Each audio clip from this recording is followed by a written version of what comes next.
Roswell, New Mexico, is a town that really shouldn't be famous, but it is. What's a bigger story than proof of aliens and that we're not alone in the universe and have been visited and the government covered it up? Most of us know it as that nutty place where, they say, a UFO crashed. Beings have come here from elsewhere. But what sounds crazy might not be that crazy. I suspect that somewhere somebody knows the truth. Whether aliens exist or not, one thing is for certain. People love this stuff. Star Trek, Star Wars. Go to the movie theater.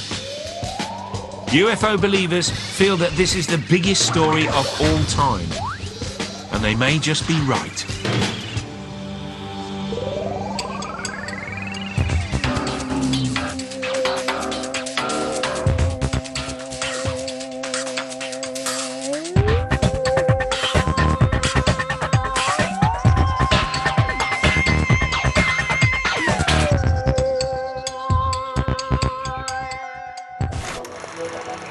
In July 1947, Roswell was a small, sleepy town surrounded by ranches and desert. It was also home to the 509th Bomb Squadron, which was the most elite military group in the world. They had just dropped 2 bombs on Japan and tested a couple more in the Pacific. America had won the war, and just when it seemed like life was getting back to normal, a strange thing happened. Something large and silver hurtled out of the sky and ploughed into the desert with a bang.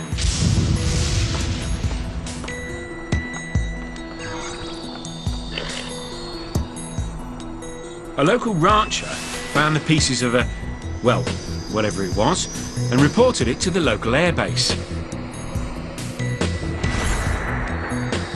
The government took immediate interest, and for the first and only time in US history, issued a press release stating the crash of a flying disc.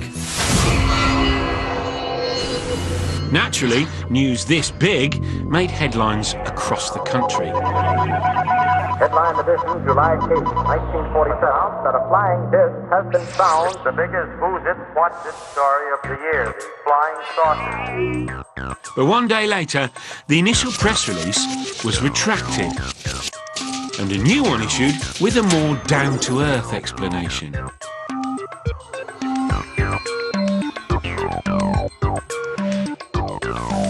And those 2 press releases are where the story gets so much of its juice. One day, it's War of the Worlds, and the next day, it's a weather balloon. So, the townspeople of Roswell went back to their farming, and life went on.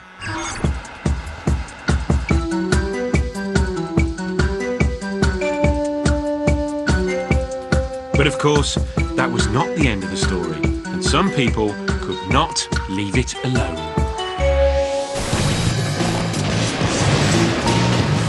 We would never have heard of Roswell, nor would it have appeared on our TV screens for that matter, if it wasn't for the chance meeting in 1978 of 2 men, Jesse Marcel, a retired military officer, and Stanton Friedman. By day, a mild-mannered physicist, but by night, the world's most famous ufologist. I'm convinced after 30 years of investigation that the government recovered a crashed flying saucer and alien bodies here in New Mexico. It's one of the biggest stories of the millennium. Hold on, that's quite a statement. We're going to need a little more information. Let's just back up for a second. In 1947, Jesse Marcel was the intelligence officer at the Roswell Air Base. And when news of the flying disc hit town, it was Marcel's job to investigate. Before he died, he told Friedman his story. The seed was planted, and the Roswell conspiracy was born. I first talked to Jesse in '78. This is before any books were out. It was before there was a big public noise of any kind. The people in ufology didn't know about Roswell. It was de nouveau. I mean, it was there, but nobody knew about it. I found one piece of metal, what looked like metal anyway. It was not flexible, but it was as thin as a foil in a pack of cigarettes.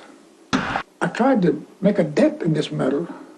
He says, you can't bend it. You can't make a mark on it. He says, I took a sledgehammer and whammed it. I put it on the ground and whammed it. The sledgehammer bounced off of it. It was definitely not a weather balloon. And it was an aircraft.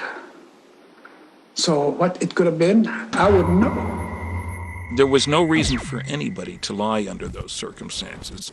Forgetting about the fact that if you're suggesting the intelligence officer for the most elite military group in the world is going to make up a crazy story like this, it doesn't make any sense. Friedman was hooked, and he started digging around Roswell to see if anyone else had a story to tell. Many of the witnesses he first talked to have since died. Luckily, these interviews were recorded long before the hype. I don't know what it was. It was something like balsa wood, but it wouldn't burn, and I couldn't cut it with my knife. There's a little piece of material, and you could crumple it up, let it out, and it would come out flat. And you could not crease it. So, Roswell was turning out to be rather interesting. Something strange had happened. The question is what and why Roswell? It seems that aliens can't resist the combination of nuclear weapons, giant rockets, and radar.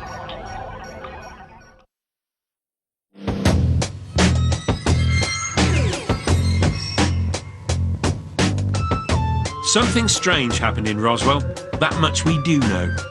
We also know that none of us would ever have heard of it if Stanton Friedman hadn't met Jesse Marcel. Marcel told Friedman about a crashed saucer in Roswell. Friedman started developing a theory. At the end of World War II, there were 3 signs to any visiting smart alien that soon these idiot Earthlings, this primitive society whose major activity was obviously tribal warfare, would be bothering them. The 3 signs were nuclear weapons, V-2 rockets, and powerful radar. Isn't it amazing that the only place on the entire planet in July 1947 where you could study all 3 of these technologies was southeastern New Mexico? Somewhere along the way, Friedman developed the ability to know what aliens are thinking. But if there was a flying saucer at Roswell, it didn't land, it crashed. For all we know, it could have been on its way to, say, Mercury.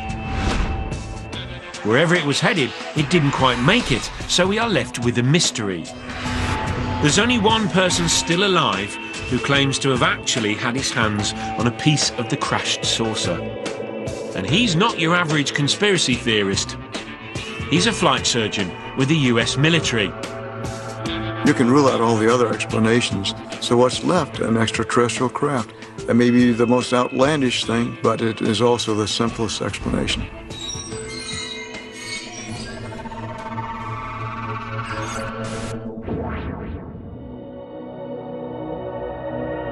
Luckily for us, before returning to Hangar 84 with pieces of the crashed disc, Jesse Marcel stopped at home to show his wife and his son, Jesse Marcel Jr.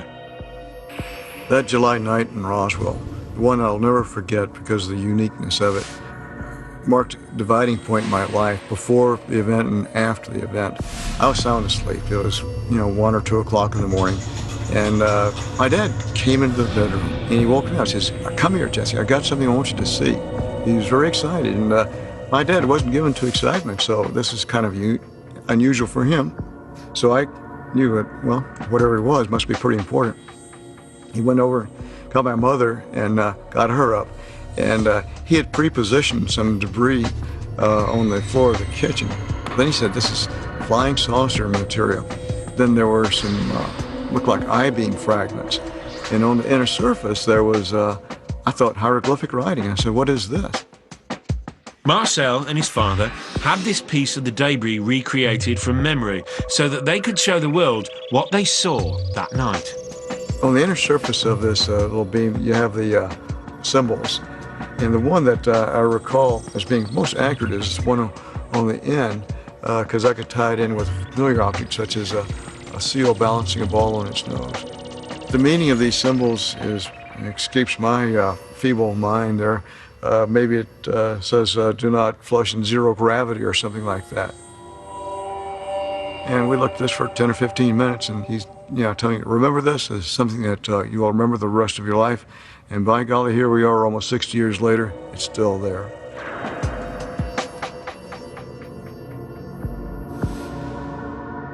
Like his father, Jesse Jr. joined the military. He's been serving as a flight surgeon for 40 years. With only 2 weeks leave this year, he has chosen to come to Roswell and retrace his father's steps. It was here, to Hangar 84, that his father brought the debris. And the way Jesse tells it, that debris was quickly switched by the military to throw reporters off the scent. I have seen photographs of my father kneeling with some debris in General Ramey's office floor. General DuBose is there too. And looking at the material on the floor of his office, I thought, hey, wait, that's not what we saw in Roswell on our kitchen floor. My dad did say that there might have been some original debris in there, but he said for the most part they switched it. There's no doubt in your mind, I gather, that the balloon story was a cover story. Absolutely none. We knew that it was a cover story, but we used that in order to assuage the curiosity of the press. Let's assume for a moment that a UFO did crash in Roswell. Why would the government want to cover it up? It's 2 years after World War II. Global tensions are high and the Cold War is heating up. It might not have been the best time to admit you don't have control over your own skies. It would have been very surprising if they hadn't covered up. What are you going to say? Aliens are visiting? We don't know what they want, where they're from, or how they operate? We thought you'd like to know? Hold on a minute. The question now begging is, why did the government tell us it was a flying disc in the first place? There are two possibilities. One, someone low on the command chain got excited and made a simple mistake. But military protocol dictated that a commander of the 509th had to authorise a press release. So a simple mistake seems unlikely. Two, it was planned disinformation. The theory goes like this. Admit it's a UFO, then offer a more plausible explanation like a weather balloon. Chances are you're a lot more likely to believe it's a weather balloon than an interstellar spaceship. Of course, it's not as easy to do as it sounds. In the first place, there were people in town who did know something. In the second place, putting out a press story that could later be yanked was a wonderful way to do things. People bought the cover-up.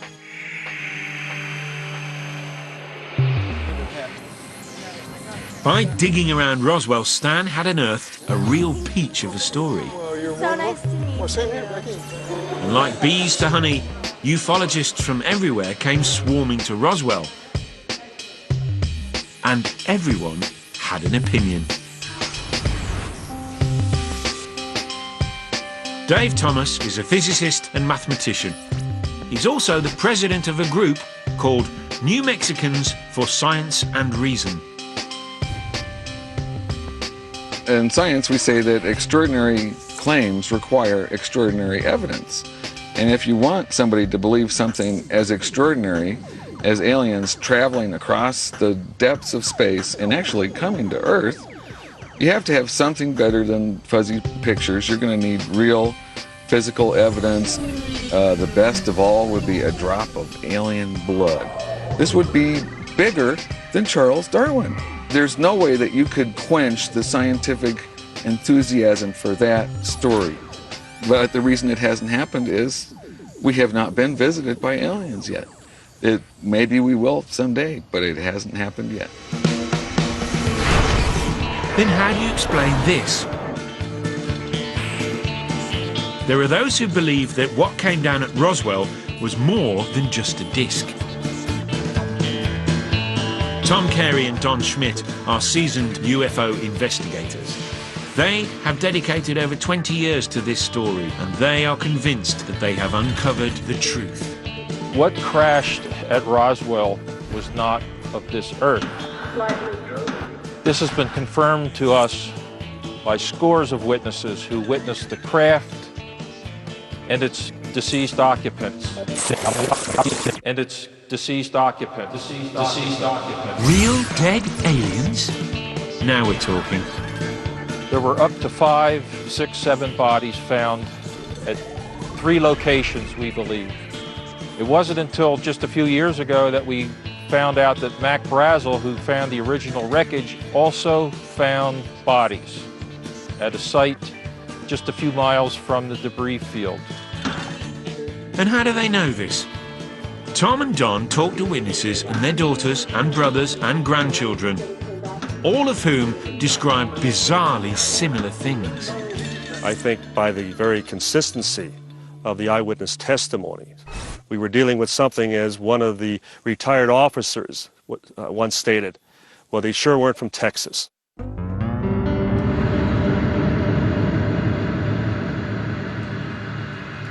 They were small, they had large heads for their size.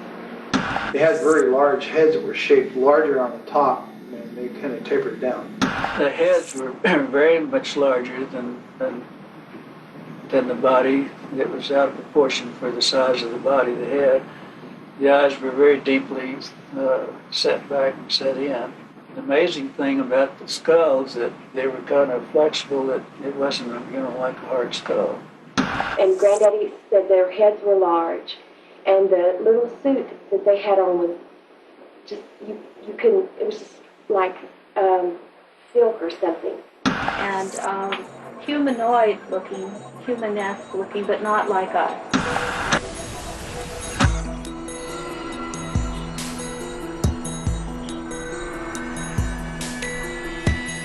You have to admit, that is rather strange. Why exactly would all these separate individuals make up the same story? As unlikely as it might seem to some people, although to me the notion of bodies makes perfectly good sense. Got to be a crew on the darn craft, because why did it crash? Probably somebody made a mistake. That's crews, beings, thinking individuals.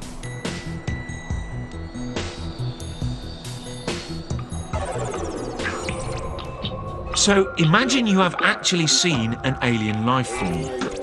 Why wait for 30 years to talk about it? It seems like a pretty big story to just sit on. Unless, of course, you were threatened. He said, you did not see anything, there was no crash here. And I said, hey, look, mister, I said, I'm a civilian and you can't do a damn thing to me. And he said, oh, yes, we can, mister. He said, somebody would be picking your bones out of the sand. The military police came and told George and I that if we ever told anything about this incident, talked about it in any way, that not only we would be killed, but the family. One of the few times I remember my dad being serious was when he came in and he informed my mother that, hey, this didn't happen. Didn't happen at all. So don't talk to your friends about this or anybody else as far as that goes. There are problems with witness testimony. Maybe they want to believe so badly that they don't realize they're stretching the truth.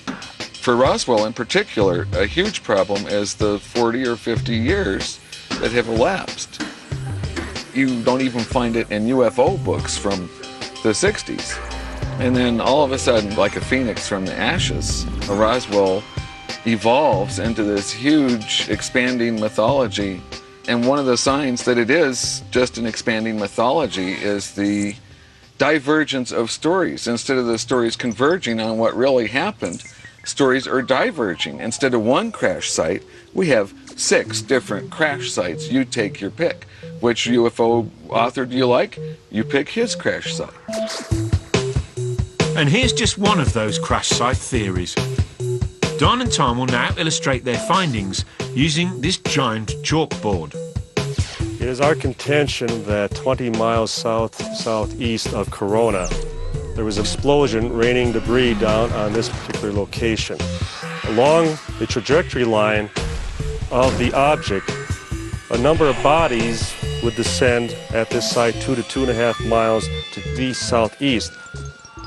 That's site number 2.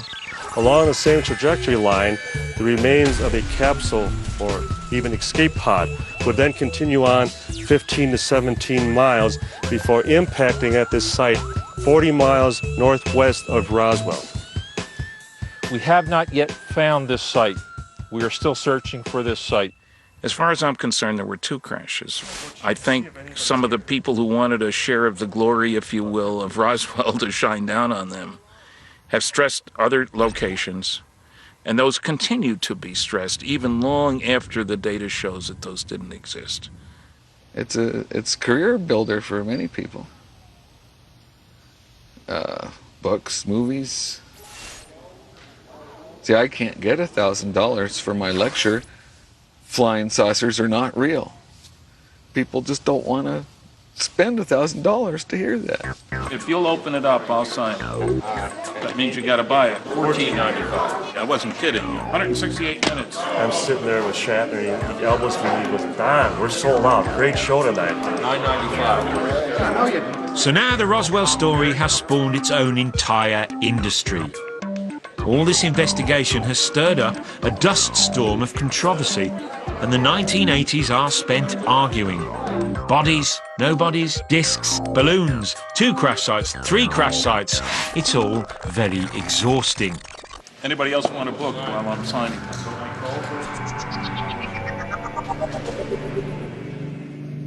But then something really surprising happened. By the early 1990s, the governor of New Mexico is so overwhelmed with calls that he demands from the Air Force some sort of explanation for Roswell. And guess what? The government actually responded. Fact versus fiction in the New Mexico desert is not exactly light reading. After spending thousands of dollars and employing 30 governmental agencies over 2 years, the Air Force produced a 975-page report claiming that what really crashed at Roswell was a top-secret project called Mogul. What is Mogul? Well, it's balloon. To call them weather balloons is a terrible injustice. These were not simple weather balloons. They were 600-foot tall, gigantic physics experiments that had about 24 weather balloons for the lift. And they had parachutes and rings and ropes and strings, and one of the main features was the curious radar reflectors that were made of shiny metallic paper, didn't crumple very easily. They didn't switch the debris.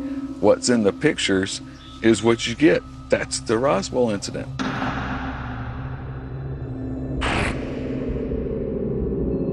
Could it really be that simple? Could the government just be telling the truth? Then why does it take another 300-page report from the US government to explain these symbols?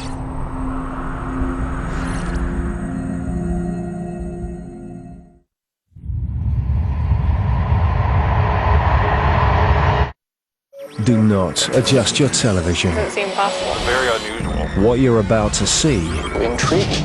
may seem impossible. And I've never seen anyone fall from that height before and survive. You may have trouble trusting your own sanity Oh my God, look at that. and believing your senses. All I remember is a bright light and I got struck by lightning. But there's always a perfectly rational explanation. Let's start thinking about the true explanations.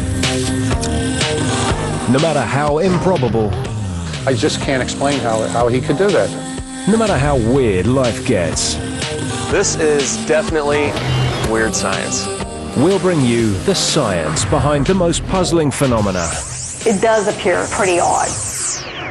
Weird or What? Thursday at 9, all new on Discovery Science. Wouldn't life be dull if we knew everything? We don't know why we're here, or why we can only travel one way through time. We can't explain everything about the human mind. We know less about the deepest oceans than we do about the surface of the moon. We don't know what dreams are really for. And if you asked us what came before the Big Bang, honestly, we have no idea. But there is one thing we know for sure. If we had all the answers, there'd be nothing left to discover. Ignorance is bliss.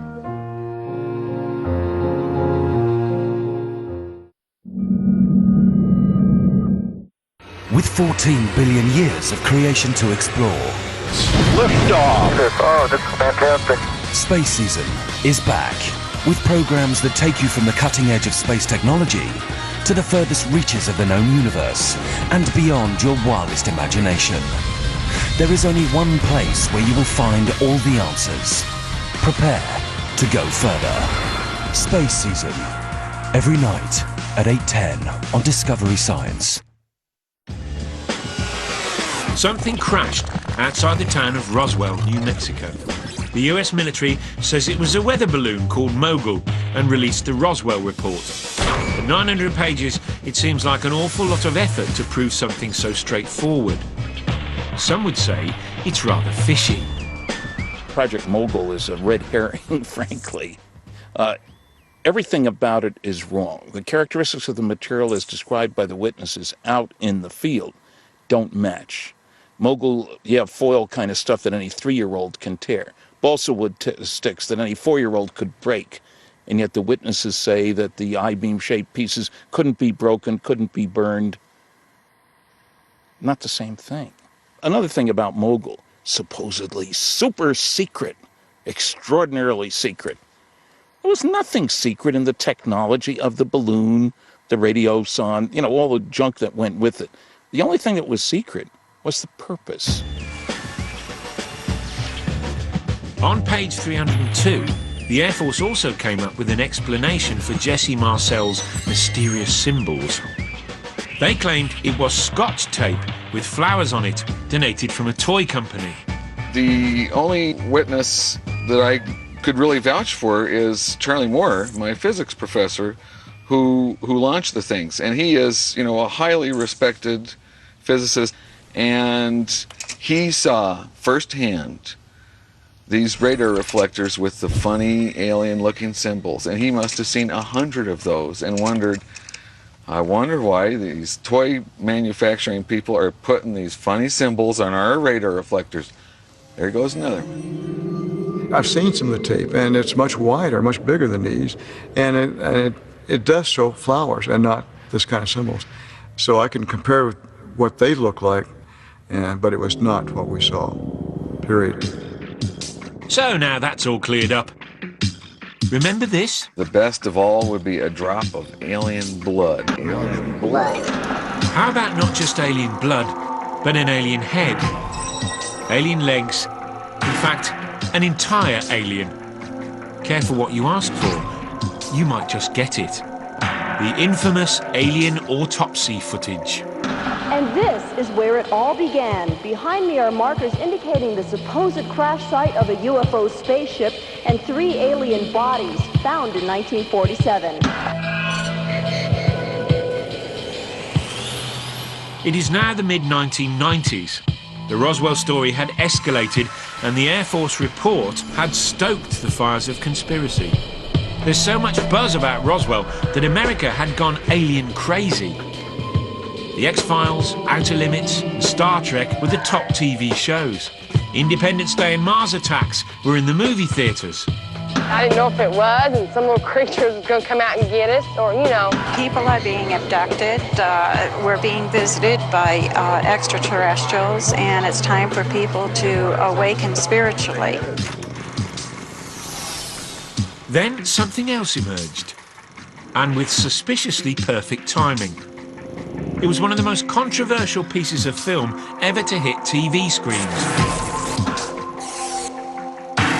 It's claimed that this is a real alien autopsy and that the critter being cut up was recovered from the crash site at Roswell. An Englishman named Ray Santilli claimed he discovered this allegedly authentic, shocking footage from a military cameraman in Florida. Recognising its shock value, Ray was looking for a buyer. Enter Bob Kiviat, a long-time Los Angeles producer of paranormal programming. When I started communicating with Ray Santilli's offices in England, it was very obvious that Ray had waited and hoped that someone like me, with network TV experience with UFOs and aliens, would contact him. As far as I was concerned, if he was claiming he had secured footage of the Roswell event, autopsies of the creature, it sounded so too good to be true. More than a little intrigued, Bob Kiviat boarded a plane to England to see if this footage was worth all the hype. Ray Santilli took out a tape, he popped it into a machine, and my mouth dropped open.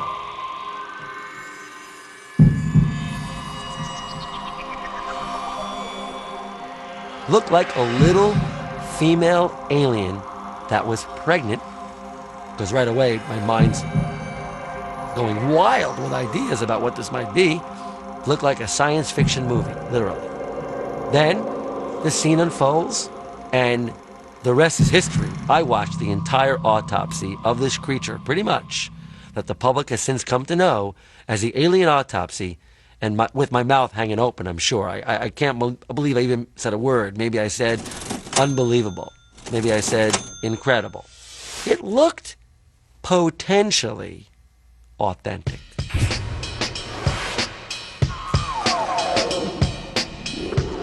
And that all came in my mind as I'm watching it. This will be almost impossible to not show the American public. That's what I felt. Many things have been said about the authenticity of this autopsy footage, but how do we find the truth? First, let's look at the room. This was supposedly a small medical room in Texas. There's nothing that indicates that isn't true. The clock on the wall is a General Electric model, and they did make these in 1947. The telephone is a standard issue Bell telephone, also authentic to 1947. The tools? Correct. The table? Correct. So, okay, the room looks right. What about the doctors? Well, firstly, autopsies aren't normally done in contamination suits, but of course, if it is a creature from outer space, it's perhaps better safe than sorry. Although it's also very convenient that everyone's face is covered, including the person behind the glass. Those alien germs must be very, very strong. Now let's look at the procedure itself. One of the first things you learn in med school is how to hold a pair of scissors. Always support the blades with your index fingers.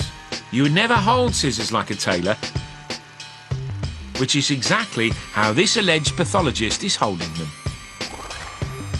The qualities of the skin are strange too. Usually skin retracts from a blade. It doesn't here. Reacts more like, let's say, rubber than skin. But there is a bigger question. We on this planet have all evolved from a single-celled organism. And on Earth, we range from looking like this, to this, to this. What is the likelihood that aliens evolved with 2 eyes, 1 nose, a mouth, 4 limbs, not to mention genitalia kept in the same place as ours? This is extraordinary, or so well faked that if it's faked by a master.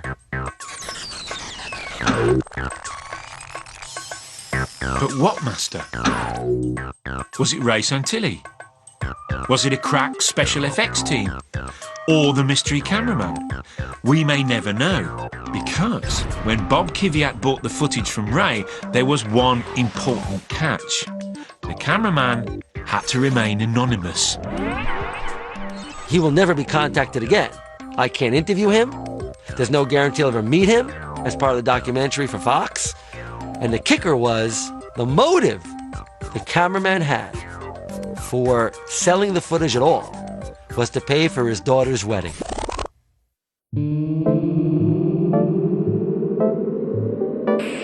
And so it seemed everyone got what they wanted. Fox aired the show, and 30 million people sat glued to their screens. To date, it has not been proved whether the footage is real, but anyone who previously didn't know anything about Roswell could now join in the argument. Look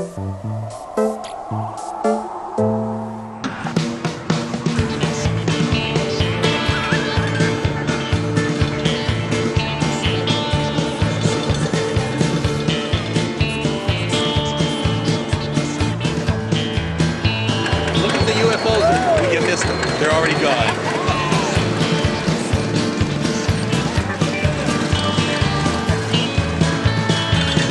The Roswell legend was growing. The debate around the alien autopsy only added fuel to the fire. America is now obsessed with aliens.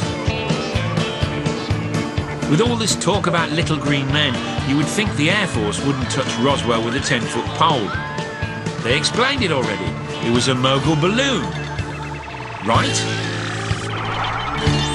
In 1997, the Air Force came out with another 300-page report.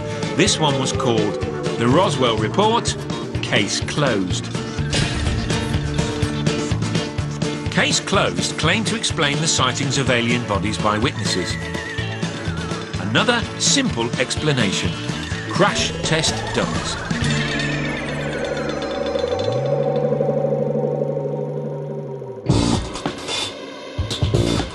Nick Redfern is a UFO investigator and author of 7 books on the paranormal. When the crash test dummy theory came out, he immediately formed an opinion. Roswell continues to defy explanation, and I think because of that, the mystery continues. And, you know, people say, well, maybe a UFO crashed, maybe it was a mogul balloon, maybe the crash test dummies. But then, you know, people legitimately ask, well, is it possible it really was all a mistake for a weather balloon? Personally, I don't buy that theory, and I find it very suspicious that the government has come out with these various different theories. Why on earth was the Air Force dropping crash test dummies into the desert? To test things like ejection seats at high altitude. Sounds reasonable. The only hiccup is that they didn't start dropping the dummies until 1953. And from 53 to 47 is 6 years. That's time travel for crash test dummy, which is frankly absurd. Secondly, the crash test dummies had to be the same size and weight as pilots. Witnesses have told us the height was 3.5 to 4 feet tall. The color was variously described as pinkish green, grayish green, slanted eyes, no nose, just 2 little nostrils, an inch slit for a mouth, 2 little orifices for ears, no hair, and the head was shaped like an inverted egg. Our disagreement is not with our witnesses, but rather with the Air Force. They say they were wooden crash dummies 6 years removed, and our witnesses say that they were non-human beings recovered. Besides the question of whether people saw crash test dummies or aliens, there is another issue. Why is the Air Force spending more money and time to discredit claims about alien bodies?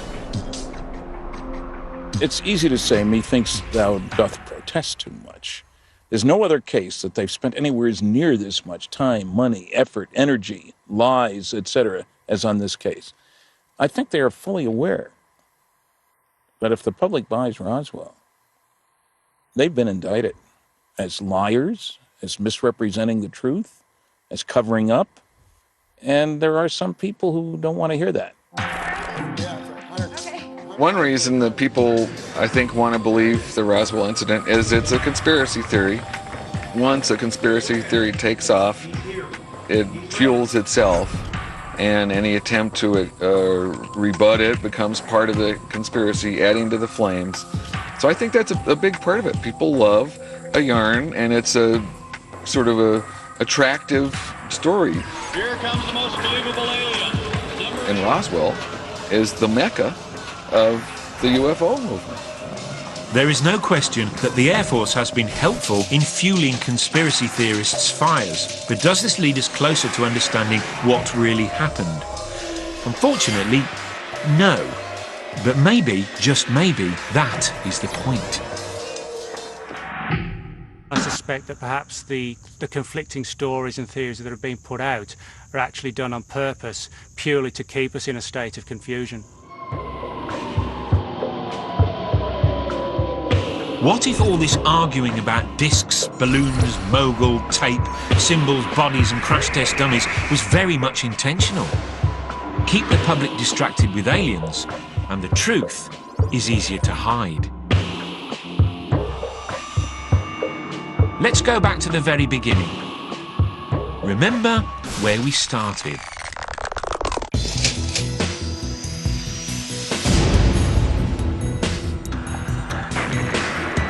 It is 2 years after World War II. The big enemy of the US was not aliens, but Nazis. Maybe the people of Roswell did see a flying disc. What if it wasn't from another planet? What if it was a top-secret aircraft of Nazi design? One of the rumours that's floated around for many, many years is the fact that the Nazis were working to try and develop flying saucer-type vehicles. Now, a lot of these rumours and stories have been just dismissed as hoaxes and friend-of-a-friend tales and legends, and rightly so in many cases. But there is this small core body of evidence to suggest that the Nazis were working to perfect circular-shaped aircraft at this particular time. FBI records talk about interviews they'd conducted with German prisoners of war and German fighter pilots who'd actually seen circular-shaped aircraft test flown at airfields in Nazi Germany during the Second World War. Now, what does this have to do with Roswell?